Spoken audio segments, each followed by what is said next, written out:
Hi friends, நம்ம இப்போ மீஷோலேருந்து ஒரு பார்சல் வாங்கியிருக்கோம். அது என்னென்னா சார்கோல். அதாவது வந்து நம்ம முதல்லலாம் பார்த்தீங்கன்னா வீட்டில் சாம்பிராணி பற்ற வைக்கிறதுக்காக வந்து தேங்காய் தொட்டி உடச்சி அதில் தீப்பற்றி அதுக்கப்புறம் சாம்பிராணி போடுவோம் இல்லையா.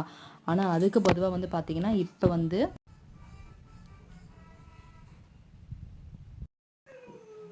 அதுக்கு பதிலாக இப்போ வந்து பார்த்திங்கன்னா நம்ம சார்கோல் வந்து இப்போ ரெடிமேடாக விற்கிறாங்க. அது வந்து மீஷோவில் வந்து 204 சம்திங் ஏதோ. ஒரு இது பார்த்திங்கன்னா ஒரு பீஸில் வந்து 10 பீஸ் இருக்குது. 50 பீஸ் வந்து நமக்கு கிடைக்கிது. நமக்கு 50 பீஸ் கிடைக்கிது. ஒர்த்து தான். நீங்கள் வந்து பார்த்து இது வாங்குங்க. இதில் வந்து எப்படின்னா இதை பற்ற வச்சுட்டு அதுக்கப்புறம் வந்து இதுக்கு மேலே சாம்பிராணி போட்டிங்கன்னா, இதை தீப்பெட்டியில் பற்ற வச்சுட்டு சாம்பிராணி போட்டிங்கன்னா க்ளோஸ் பண்ணி வச்ச மாதிரி இருந்துச்சுன்னா உங்களுக்கு வந்து அது அப்படியே எரிய ஆரம்பிக்கும். ரொம்ப நல்லாயிருக்கு. நீங்கள் வாங்கி யூஸ் பண்ணி பாருங்கள். உங்களுக்கு லிங்க் வேணுன்னா சொல்லுங்கள், கமெண்ட் பண்ணுங்கள்.